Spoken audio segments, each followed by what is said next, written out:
The German soldiers were smiling when they captured him. That was the first mistake. The second mistake was assuming that a wounded, exhausted enemy soldier standing alone in the middle of a frozen battlefield could no longer fight. The third mistake was taking their eyes off him. What happened next became one of the most astonishing stories of the Second World War, a story so unbelievable that many people who heard it later thought it had to be exaggerated. Yet the man at the center of it was very real. His name was Leo Major, a Canadian scout, sniper, and reconnaissance specialist whose wartime record often sounded more like fiction than history.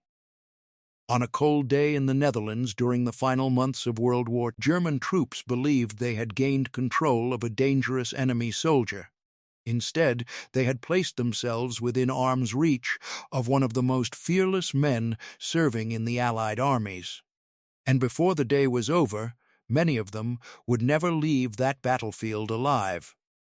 To understand how that happened, you have to understand who Leo Major was. By the time Allied forces pushed into northwestern Europe, Leo Major already had a reputation. Born in Montreal, Quebec, he was not known for following rules simply because someone told him to. He was stubborn, independent, and remarkably brave. Those qualities sometimes frustrated officers, but in combat they made him exceptionally dangerous. On June 6, 1944, Allied forces landed in Normandy. The beaches of France became the scene of one of the largest military operations in history.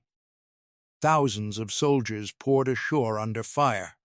Leo Major landed with the Canadian Army and immediately entered a war that would test every skill he possessed. Only days after arriving in France, disaster struck. During a battle, a German phosphorus grenade exploded near. The blast damaged one of his eyes so badly that doctors wanted to remove him from frontline service. Most soldiers would have accepted the evacuation. Leo Major refused. Military doctors warned him that he could permanently lose his vision. He did not care. He reportedly told them he only needed one eye to shoot. It sounded like a joke. It wasn't.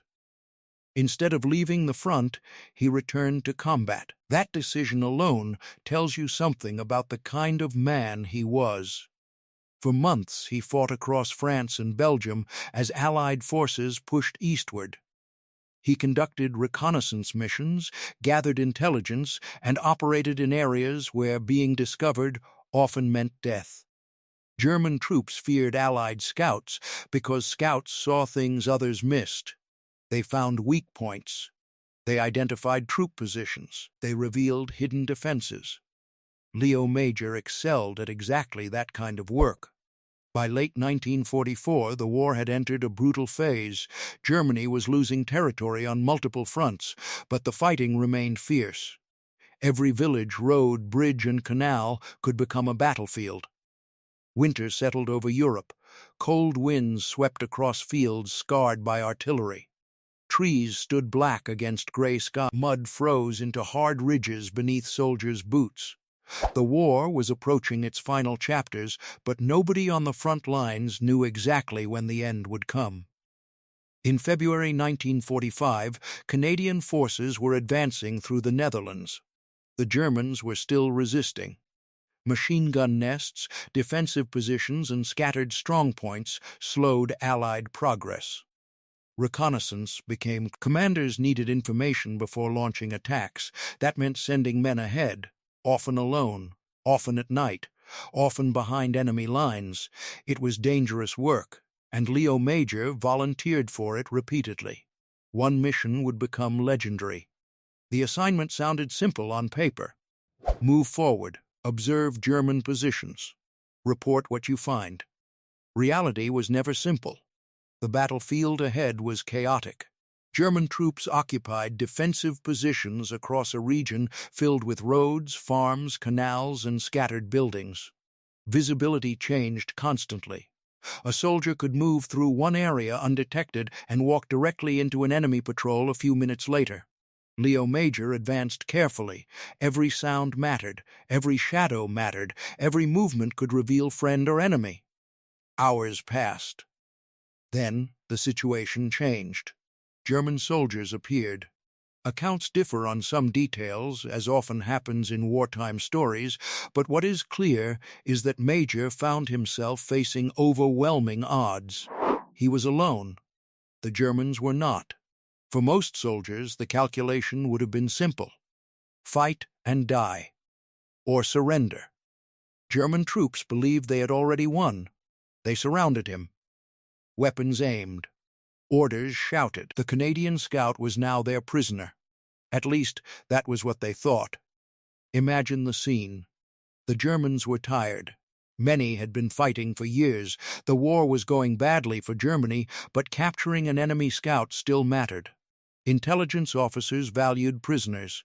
They could reveal troop movements, unit strength, and future plans. The Germans probably expected fear, maybe desperation, maybe resistance. What they did not expect was calm. Leo Major understood something many soldiers never fully grasped. Captivity creates opportunities. Enemy soldiers often relax the moment they think danger has passed, and that moment can be fatal.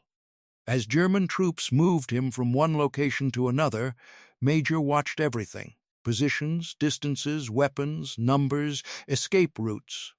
A scout never stops observing, not even as a prisoner. Especially not as a prisoner. The Germans believed they controlled the situation. Meanwhile, the Canadian was quietly studying them. The battlefield remained tense. Artillery thundered in the distance. Smoke drifted across fields. The smell of mud, fuel, and explosives hung in the cold air. Every second mattered. Then came the moment. A brief opening, a lapse in attention. Exactly the kind of mistake experienced soldiers exploit instantly. Major moved. Fast, extremely fast. What happened next unfolded with shocking speed. The Germans had numbers, but numbers only help when soldiers have time to react. Combat at close range is different. Confusion spreads quickly, visibility disappears, targets become difficult to identify, noise overwhelms thought. Training takes over. Major launched his escape with extraordinary aggression. The sudden violence shattered German expectations. Instead of guarding a helpless prisoner, they found themselves facing an enemy who attacked without hesitation. Weapons fired. Men shouted. Some tried to respond. Others struggled to understand what was happening. In moments like these, seconds feel like hours. A battlefield can transform from order to chaos almost instantly. That transformation favored Leo Major. Throughout the war, he had repeatedly demonstrated a willingness to act decisively when others froze. Now that trait became deadly. The Germans expected compliance. They encountered resistance, violent resistance. The confusion multiplied. Some soldiers attempted to organize, still others became casualties before they could react effectively. Major exploited every advantage: speed, surprise, aggression, knowledge of terrain. The very factors that make scouts effective. What had begun as a successful capture suddenly became a desperate struggle for survival. For the Germans, the psychological shock was enormous. Prisoners are supposed to obey. Prisoners are supposed to be controlled. Prisoners are not supposed to launch devastating counterattacks. Yet that was exactly what was happening. The battlefield descended into chaos. And chaos often favors the person who creates it. As the fighting intensified, German soldiers faced a nightmare scenario. They no longer knew exactly where the threat was. They knew only that casualties were occurring. Fear spread rapidly.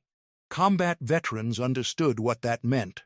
Once uncertainty enters a fight, confidence disappears. And when confidence disappears, mistakes multiply. Major continued pressing the attack. Every movement increased confusion. Every second reduced German control. The situation had completely reversed. Hours earlier, the Germans had believed they possessed the advantage. Now many were simply trying to survive. Stories from wartime often become exaggerated over the years. Numbers grow, details change. Witnesses remember events differently.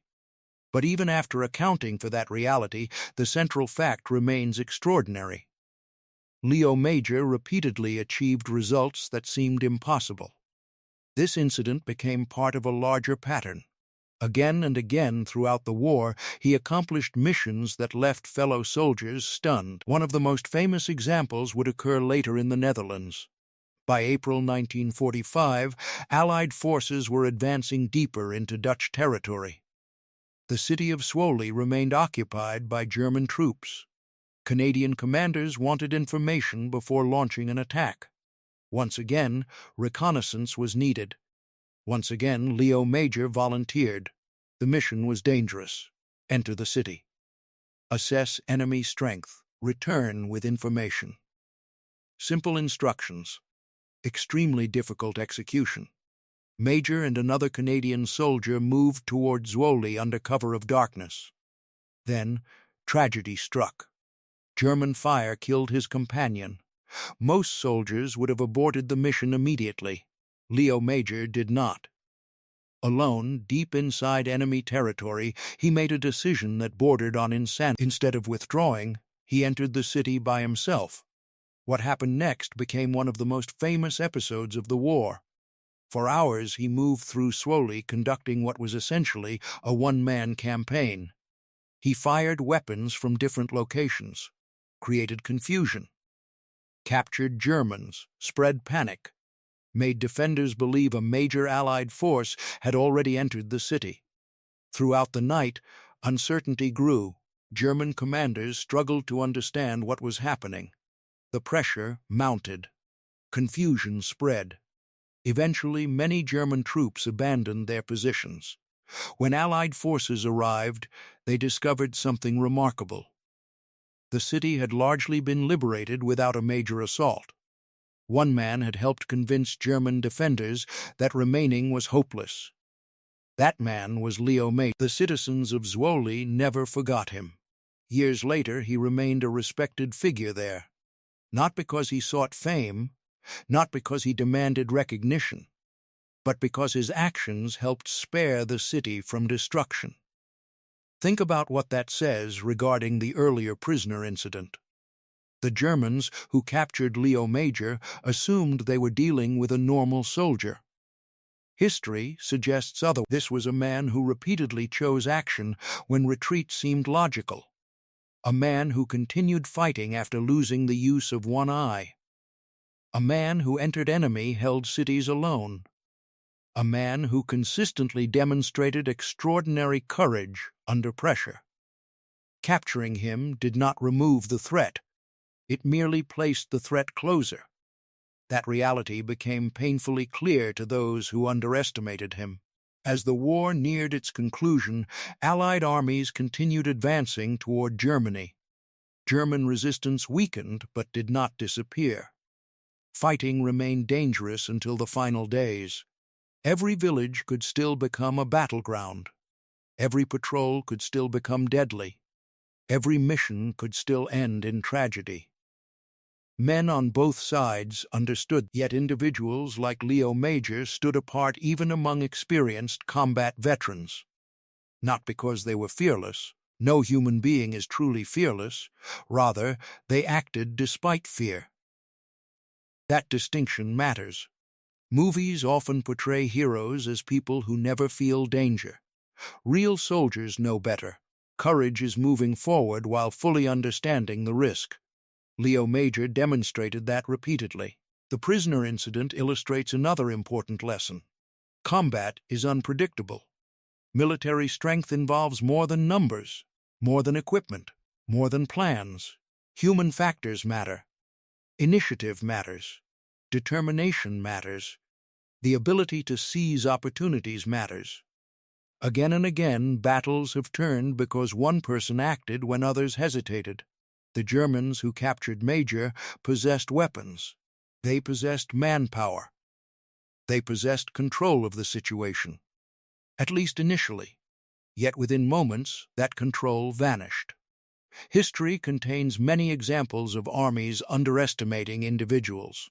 This story is one of them. As post-war years passed, stories about Leo Majors spread among military historians and veterans.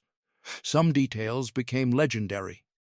Some accounts varied depending on sources. That is normal with wartime events. But certain facts remain beyond dispute. He lost sight in one eye and continued fighting. He conducted dangerous reconnaissance missions. He displayed exceptional bravery.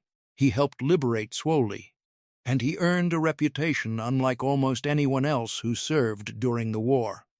Those achievements alone would make him remarkable. Together, they made him unforgettable. When people hear stories like this, they often focus on numbers. How many enemy soldiers? How many seconds? How many shots fired? Those details attract attention. But they are not the most important part. The real lesson lies elsewhere. The Germans believed the danger was over. They believed the prisoner had become powerless. They believed they were in control. All three assumptions proved wrong. War has a way of punishing certainty. The moment soldiers think they fully understand a situation is often the moment reality changes. Leo Major understood that. He remained alert when others relaxed. He remained dangerous when others assumed he was defeated. And when opportunity appeared, he acted. That combination made him one of the most extraordinary soldiers of the Second World. Today, decades after the guns fell silent across Europe, his story still survives.